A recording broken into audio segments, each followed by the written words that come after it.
Segunda Corintios capítulo 4 versículos 7, 8 y 9. 3 versículos. Dice así la palabra de Dios. Pero tenemos este tesoro en vasos de barro, para que la excelencia del poder sea de Dios y no de nosotros, que estamos atribulados en todo, mas no angustiados, en apuros, mas no desesperados, perseguidos, mas no desamparados, derribados, pero no destruidos. El apóstol Pablo había predicado por aproximadamente 2 años en Corinto y había, por la gracia de Dios, establecido la iglesia en Corinto. Pero cuando él partió de Corinto, se levantaron falsos maestros, se levantaron emisarios de Satanás, trayendo falsas enseñanzas, queriendo arrastrar a los hermanos de Corinto hacia las falsas enseñanzas.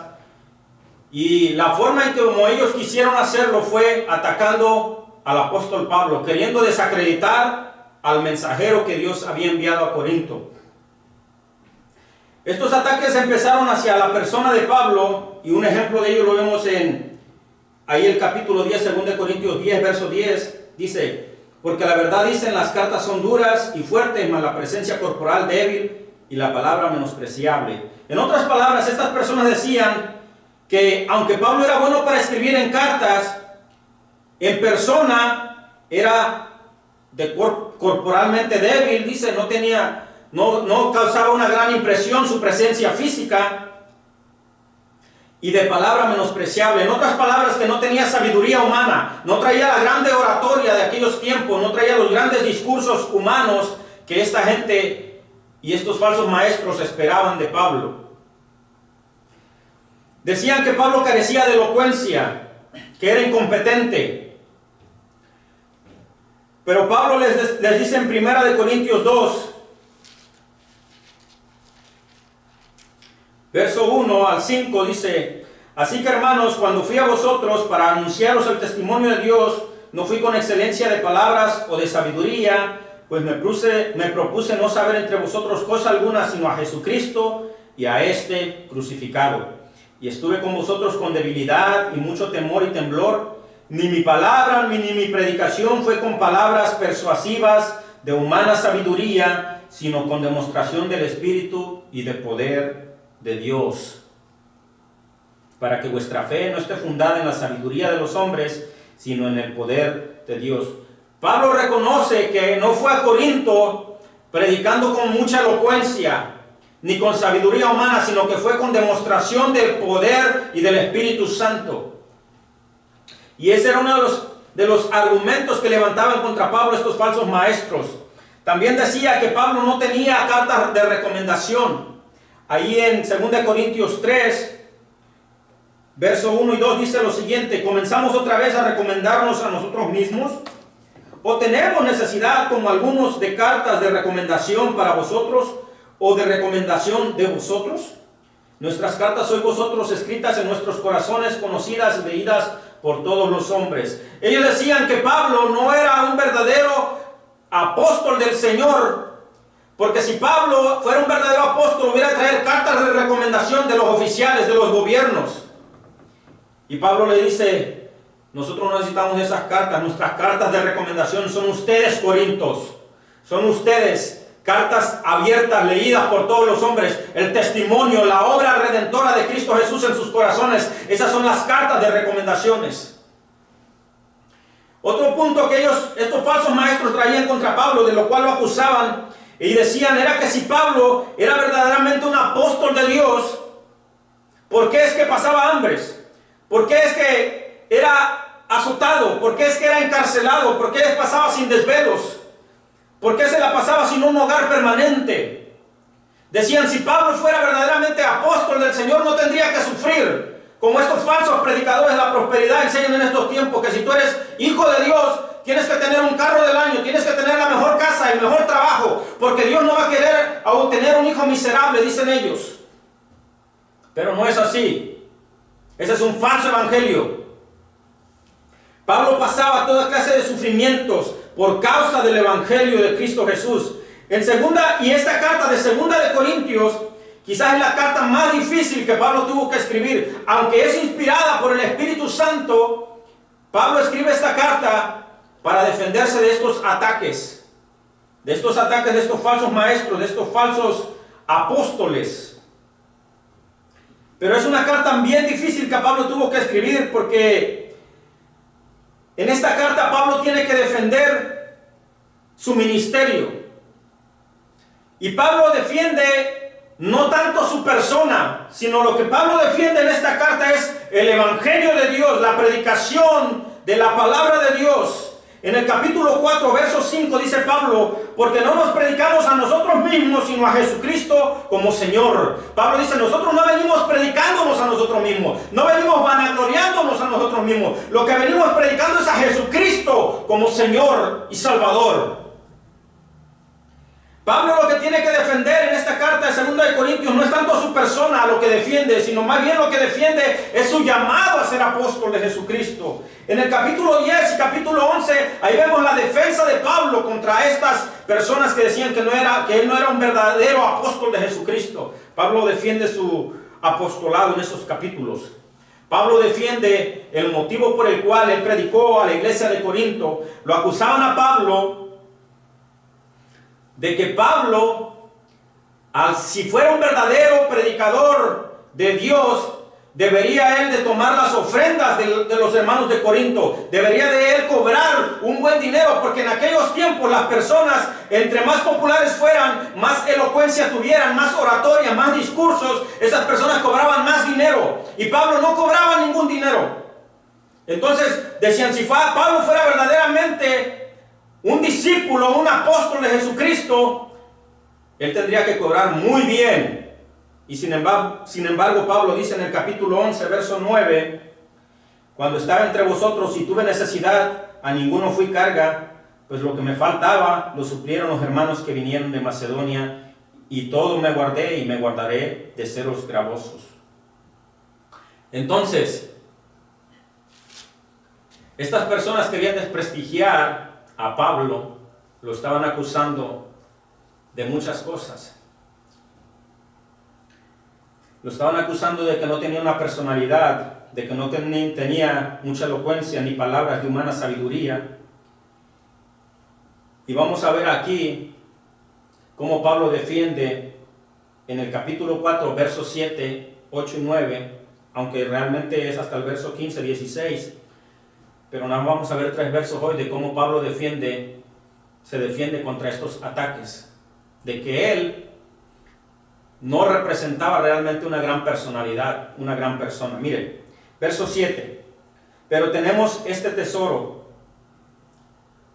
Pablo, aunque se va a defender de los ataques, él no se refiere aquí como persona diciendo, pero yo Pablo tengo este gran tesoro, sino que se habla en plural, dice, tenemos este tesoro. Pablo pudo haber dicho, pero yo tengo este tesoro, pero no, Pablo dice, tenemos este tesoro.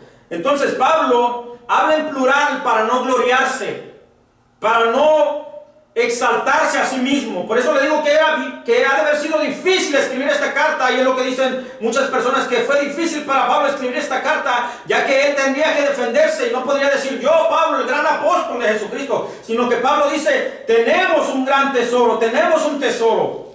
Igualmente en el capítulo 12, verso 2, Pablo habla de la siguiente manera, dice, conozco a un hombre en Cristo que hace 14 años, no lo sé, si fuera del cuerpo, no lo sé, Dios lo sabe, fue arrebatado hasta el tercer cielo. Cuando Pablo va a hablar en el capítulo 12 acerca de esta visión que tuvo, Pablo habla y no dice, yo Pablo fui al tercer cielo y llevado por el Espíritu. No, sino que Pablo dice, conozco a un hombre. Él ni se menciona a sí mismo, habla en tercera persona. ¿Por qué? Porque no quiere gloriarse. Entonces, de igual manera, aquí Pablo dice, pero tenemos este tesoro. Pablo no dice, yo tengo este tesoro. Primeramente, ¿a qué tesoro se está refiriendo el apóstol Pablo cuando dice, tenemos este tesoro? Para entender qué es el tesoro al cual Pablo se está refiriendo, podemos regresar unos versos más atrás. Y el verso 3 de ahí en el capítulo 4 dice, pero si nuestro evangelio está aún encubierto, entre los que se pierden está encubierto. Pablo está hablando del evangelio de Dios. El verso 6 dice, porque Dios que mandó que de las tinieblas resplandeciese la luz, es el que resplandeció en nuestros corazones para la iluminación del conocimiento de la gloria de Dios en la faz de Jesucristo. Entonces, este tesoro al cual Pablo se está refiriendo es el evangelio de Dios. El evangelio de Dios, la buena noticia que recibe una persona cuando reconoce que es pecador y que el juicio de Dios está sobre él si no se arrepiente. Ese es el evangelio de Dios.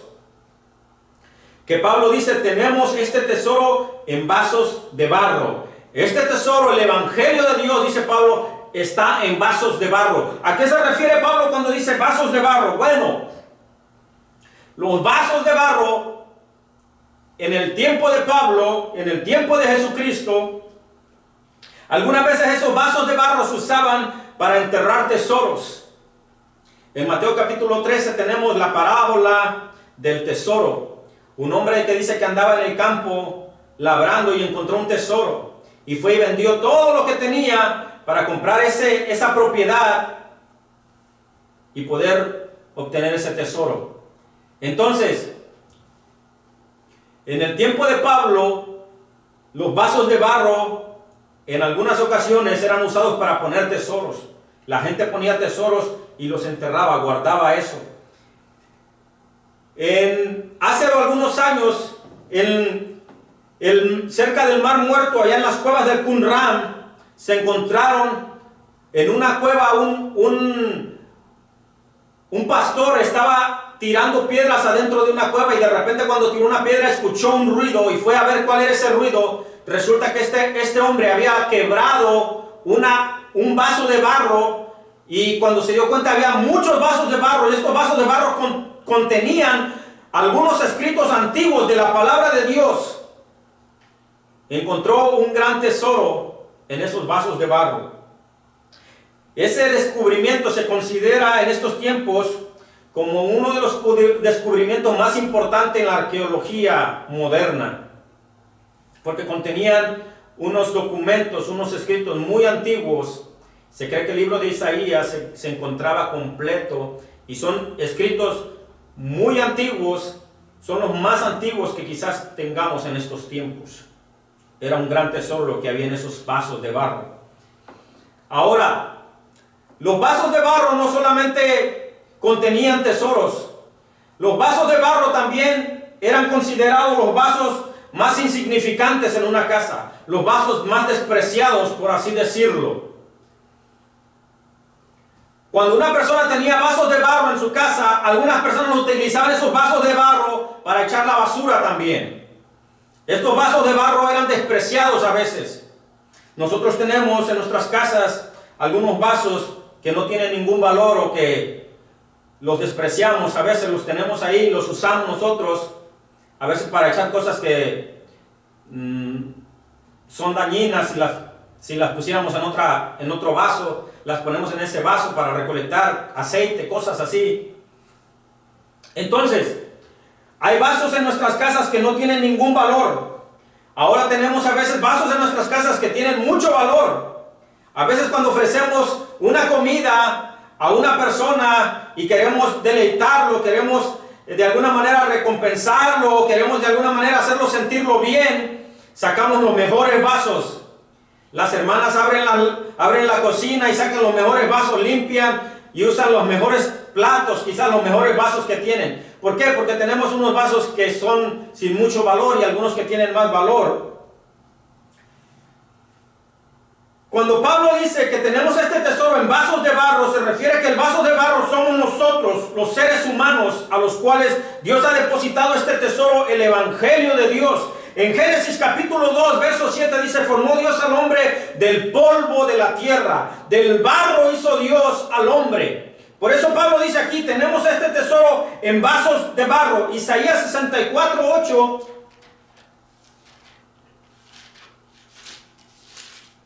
dice lo siguiente: ahora pues, Jehová, tú eres nuestro Padre, nosotros barro y tú el que nos formaste, así que obra de tus manos somos todos nosotros.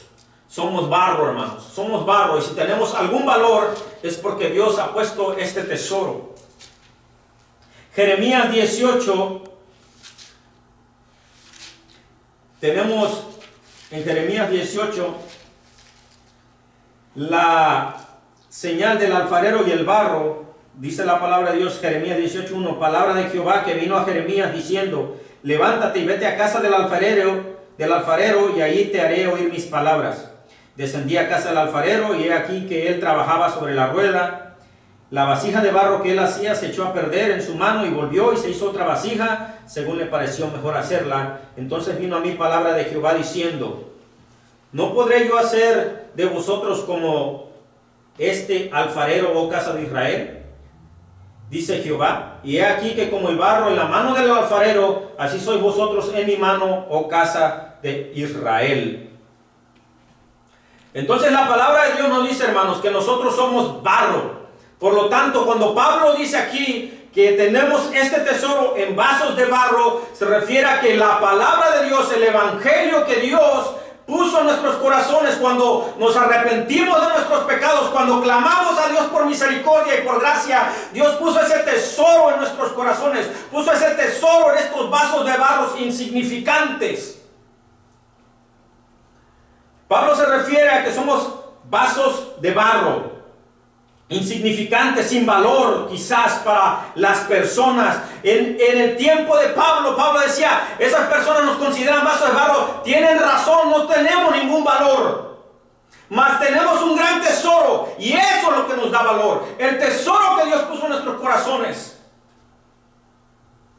Algunas veces esos vasos de barro, como decía, eran despreciados, nadie los quería. Esos vasos los podían deshacer fácilmente y volverlos a hacer. Por lo tanto, dice Pablo, nosotros somos esos vasos de barro, pero lo que nos ha dado un gran valor es el evangelio que Dios depositó en nuestros corazones. El salmista dice en el Salmo 8:4, ¿qué es el hombre para que te acuerdes de él y el hijo del hombre para que lo visites? Pablo nos dice que somos como el vaso de barro, que no hay ningún valor para el ojo humano, mas todos aquellos que se han arrepentido de sus pecados tienen un gran tesoro en sus corazones. Porque dice la palabra de Dios en San Juan capítulo 1 verso 12, mas a todos los que le recibieron, a los que creen en su nombre, les dio potestad de ser hechos hijos de Dios.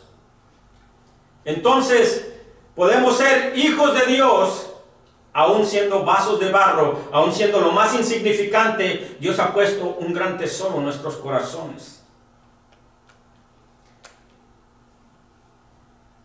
Sigue diciendo el verso 7, para que la excelencia del poder sea de Dios y no de nosotros. Cuando reconocemos que verdaderamente somos como vasos de barro insignificantes, es Dios el que se lleva toda la gloria, es Dios el que se lleva toda la honra, es Dios el que se lleva toda la alabanza y todo el honor. No a nosotros, oh Señor, sino a tu nombre sea la gloria y la alabanza. Cuando un rey iba y conquistaba una ciudad, entraba este rey y conquistaba la ciudad y tomaba todos los tesoros de esta gran ciudad, y regresaba este rey a su reino cargando con todos los tesoros, y traía todos sus siervos, todos sus esclavos cargando estos tesoros. La gente en la ciudad recibía al rey con alabanzas, la gente en la ciudad recibía a este rey con gran reconocimiento, con gran loor, y entonces veían los tesoros que traía este rey y la gente se asombraba, la gente quedaba admirada al ver estos tesoros. ¿Y sabe qué? Los que traían los tesoros eran estos esclavos, siervos inútiles. Traían estos tesoros cargando. El esclavo no decía, miren quién soy yo. El esclavo decía, miren el tesoro que traigo yo. Porque lo que tenía el valor no era el esclavo, no era el siervo, era el tesoro que traía cargando con él. De igual manera el cristiano tiene que llevar este tesoro, este evangelio de Dios, mostrándolo a la gente, que la gente vea el evangelio, para que la gloria sea solamente para Dios y la honra y la alabanza sean para nuestro Señor. La mayoría de las personas que hemos participado en un intercambio de regalos nos vamos a dar cuenta que muchas veces cuando pone uno todos los regalos en el centro del cuarto, de la sala donde está la gente reunida, y todo el mundo empieza a escoger un regalo, nos damos cuenta que hay regalos que nadie quiere escoger. ¿Por qué? Porque al ojo humano, a la apariencia, parece como que ahí no va a haber algo bueno, como que ahí no va a haber un gran regalo, una grande recompensa. Entonces, la última persona que le toca escoger es el que se va a llevar ese regalo que nadie quiso.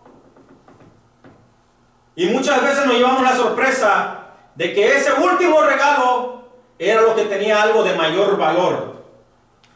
Por eso es que Pablo dice, somos como vasos de barro. Tenemos un gran tesoro en nuestros corazones. Lo que nos da valor, hermanos, es el evangelio de Dios que Él ha depositado en nuestros corazones. Por eso es que Pablo después en el verso 8 dice que estamos atribulados en todos. El vaso de barro era despreciado, el vaso de barro era tirado a la basura, el vaso de barro era de alguna manera rechazado por la sociedad.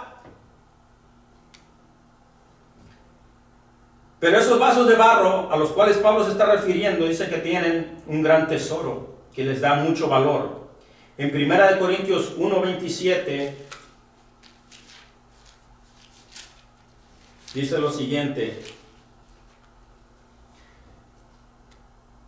sino que lo necio del mundo escogió Dios para avergonzar a los sabios, lo débil del mundo escogió Dios para avergonzar a lo fuerte, lo vil del mundo, lo menospreciado escogió Dios, y lo que no es para deshacer lo que es, a fin de que nadie se jacte en su presencia. Entonces Pablo dice que Dios escogió estos vasos de barro, lo vil, lo menospreciado de este mundo, y les ha dado un gran valor, los ha llevado a que tengan un gran valor, pero es por causa del tesoro que Dios puso adentro de ellos, el evangelio de Jesucristo. Aquí en el verso 5 del capítulo 4, en 2 Corintios, en el verso donde estamos, 2 Corintios 4, 5, dice: porque no nos predicamos a nosotros mismos, sino a Jesucristo como Señor, y a nosotros como vuestros siervos por amor de Jesús. Pablo dice, no nos predicamos a nosotros mismos, predicamos a Cristo Jesús como Señor. Entonces Pablo nos va a presentar en el verso 8 algunas de las dificultades y sufrimientos que tuvo que enfrentar. No es la primera vez que Pablo va a presentar los sufrimientos y las dificultades que él tuvo que pasar por causa del evangelio. En 2 Corintios capítulo 11, verso 23, nos da algunas de las cosas que él tuvo que pasar. Dice: yo más en trabajos, en abundante azotes sin número, en cárceles, en peligros de muerte muchas veces. De los judíos 50 veces he recibido 40 azotes menos uno. 3 veces he sido azotado con varas, 1 vez apedreado, 3 veces he padecido naufragio, 1 noche y 1 día he estado como náufrago en alta mar. En camino muchas veces, en peligros de ríos, en peligros de ladrones, peligros de los de mi nación, peligros de los gentiles, peligros en la ciudad, peligros en el desierto, peligros en el mar, peligros en los falsos hermanos, en trabajo, en fatiga, en muchos desvelos, en hambre y sed, en muchos ayunos, en frío y en desnudez. Y por ahí podemos seguirle, hermanos. Pablo dice, como somos vasos de barro, la gente nos desprecia. Como somos vasos de barro, la gente nos ve como siervos, como algo inútil. Como somos vasos de barro, pasamos todo este tipo de situaciones. Y aquí en el capítulo 4, en el que estamos, Pablo ahora va a darnos una lista de algunas de las cosas que tuvo que pasar. Dice así el verso 8, estamos atribulados en todo, mas no angustiados. Atribulados en todos, mas no angustiados. Algunas situaciones de dolor, de sufrimiento, de tribulación que llegamos a sentir en nuestras vidas, que llegamos a pasar, y que la vida se nos está quebrando, Pablo nos asegura que aunque pasemos por todas esas situaciones, dice aquí, atribulados en todo, mas no angustiados, aunque pasemos por todos esos sufrimientos y dolores, no podemos estar atribulados, no hay necesidad de angustiarnos. Podemos pasar las tribulaciones, pero no vamos a angustiarnos, dice Pablo. Porque Pablo nos asegura que no nos vamos a angustiar, dice. Dios lo sustentaba para que no llegara a angustiarse por su situación al apóstol Pablo. Por eso es que él dice, atribulados en todos, mas no angustiados. Pablo, aunque pasaba algunas tribulaciones y algunos momentos difíciles, la angustia no llegaba a apoderarse de él. Dice aquí, en apuros, mas no desesperados. Apuros quiere decir también perplejos. En más de una ocasión Pablo se vio en apuros. Se quedó perplejo de la situación por la cual él estaba atravesando. En Hechos 16, dice la palabra de Dios que el Espíritu Santo les prohibió predicar en las provincias de Asia. Dice que Pablo quería ir a predicar a estos lugares y el Espíritu Santo le dijo no, que no podía ir ahí. Entonces Pablo se pudo haber visto en apuros cuando el Espíritu Santo le dijo que no podía ir allá. Mas dice aquí, en apuros, mas no desesperados. En el verso 9 de ese capítulo 16, cuando Pablo quería ir a las ciudades allá en Asia a predicar, dice que tuvo una visión de un varón macedonio que le dijo, ven, ayúdanos. Y entonces Pablo fue a Macedonia a predicar. Y ahí fue que Dios establece la iglesia de Filipos, en Filipenses. Entonces, aunque Pablo se vio en apuros porque no podía ir hacia el lugar donde él quería, el Espíritu Santo le dijo, ve para allá. Aunque estaba en apuros, no estaba desesperados. Dice, verso 9, perseguidos, mas no desamparados. En Hechos capítulo 18 dice que Pablo, cuando llegó a Corintio, el principal de la sinagoga se convirtió, creyó en el Señor, él con toda su familia, y muchas más personas empezaron a recibir el evangelio de Dios y eran bautizados. Pero en el verso 12 de Hechos 18 dice que los judíos se levantaron contra Pablo para perseguirlo y empezaron a querer traerlo ante las autoridades. Pero el gobernador de esos tiempos dijo, bueno, como no son cuestiones que tienen que ver con nuestro gobierno, sino que tienen que ver allá con la religión de ustedes, le dijo, desechó los cargos. Pero Pablo era perseguido, dice aquí, mas no desamparados. ¿Por qué Pablo era perseguido, mas no desamparados? Porque en el mismo capítulo 18, donde Pablo entra a predicar a Corintios, dice que la palabra de Dios, que Dios no lo desamparó, que el Espíritu Santo le dijo a Pablo, en el verso 9, entonces el Señor dijo a Pablo en visión de noche, no temas, sino habla y no calles, porque yo estoy contigo y ninguno pondrá sobre ti la mano para hacerte mal, porque yo tengo mucho pueblo en esta ciudad. Aunque Pablo era perseguido, no fue desamparado. Dios estuvo con él. La última parte de este verso dice así, derribados, pero no destruidos. Derribados, pero no destruidos. En Hechos 14, del verso 8 al 19, dice que Pablo va a Listra y un cojo de nacimiento es sanado por obra del Espíritu Santo. Cuando la ciudad ve que Pablo y Bernabé, por medio del Espíritu Santo, este cojo recibe una vez más las funciones para poder caminar, esta gente agarran a Pablo y a Bernabé y los quieren adorar como dioses. Dice, Dios es en medio de nosotros, y empiezan a querer traer sacrificios para ofrecerlos a ellos.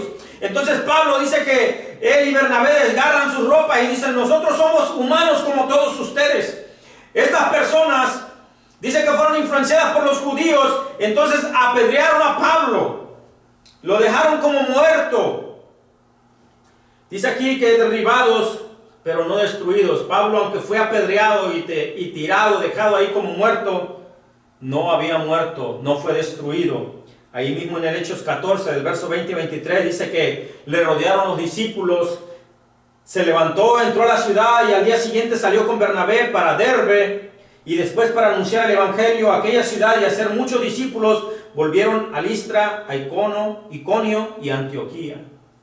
Aunque Pablo había sido derribado, aunque Pablo había sido apedreado, aunque Pablo era perseguido, aunque Pablo era menospreciado, aunque Pablo era vituperado porque él era un vaso de barro, no fue destruido, porque la gracia de Dios siempre estuvo con él, porque en medio de cualquier circunstancia, por medio de cualquier problema, Dios estuvo con él todo el tiempo, hermanos. Sí es cierto que Pablo llegó a morir, es cierto que lo decapitaron, pero eso fue cuando Dios quiso que así fuera.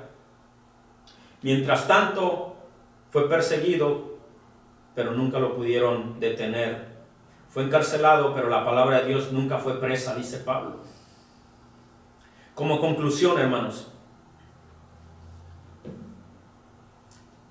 algunas veces, por ser vasos de barro, la gente nos va a ver con desprecio. Pasaremos tribulaciones, pasaremos pruebas. Nos sentiremos, como Pablo dice aquí, atribulados. Nos sentiremos perseguidos. Nos sentiremos derribados. Mas, sin embargo, hay un gran tesoro en nuestros corazones que Dios ha puesto. Y algunas veces, para que ese tesoro la gente lo pueda ver, para que ese tesoro pueda ser expuesto, es necesario que el vaso de barro sea quebrado. Es necesario que el vaso de barro, para poder saber lo que hay dentro de él, ese vaso de barro hay que quebrarlo. Y entonces, cuando ese vaso de barro es quebrado, es que el tesoro es expuesto a las demás personas. Muchas veces podremos pasar por tribulaciones, por angustias, por sufrimientos. Pero muchas de esas veces serán quebrantos que Dios traerá a nuestras vidas para que ese tesoro que Dios ha puesto en nuestros corazones pueda ser expuestos a las demás personas a nuestro alrededor. Algunas veces, para poder ver, sacar el tesoro de algún vaso de barro, es necesario quebrarlo. Como en el caso de estas cuevas de Qumran, como decía. Cuando este pastor tiró la piedra, quebró uno de esos vasos de barro. Y fue cuando escuchó el ruido, fue adentro de la cueva y miró estos rollos, estos pergaminos, estos escritos antiguos. Muchas veces va a ser necesario que pasemos por tribulaciones, que pasemos por pruebas, para que este vaso de barro se quiebre y entonces ese tesoro pueda ser descubierto por las personas que nos rodean. Quisiera terminar con esta historia. Se dice que los pilotos, cuando nosotros nos subimos a un avión y el avión despeja y va en el aire, hay momentos en que estos pilotos pasan en medio de turbulencias, en medio de nubes oscuras que no se ve absolutamente nada. Si usted ha ido en algún avión y se ha sentado en la ventana, usted puede ver a través de la ventana, y si está oscuro, hay nubes oscuras, es de noche, no se ve absolutamente nada. Mas sin embargo, este piloto sigue su camino. ¿Por qué? Porque tiene un radar, porque hay una torre de control allá que le está dando las instrucciones. A qué altura tiene que volar, hacia qué lado tiene que ir, a la izquierda, a la derecha.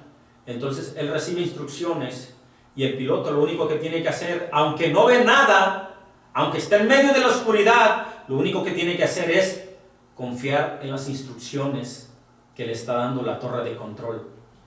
Confiemos en las instrucciones que nos da la palabra de Dios. Y en medio de cualquier circunstancia, en medio de cualquier dolor, por más negra que sea la situación, sigamos el radar y obedezcamos a la torre de control, el Espíritu Santo que nos está llevando a un puerto seguro. Que Dios les bendiga, hermanos.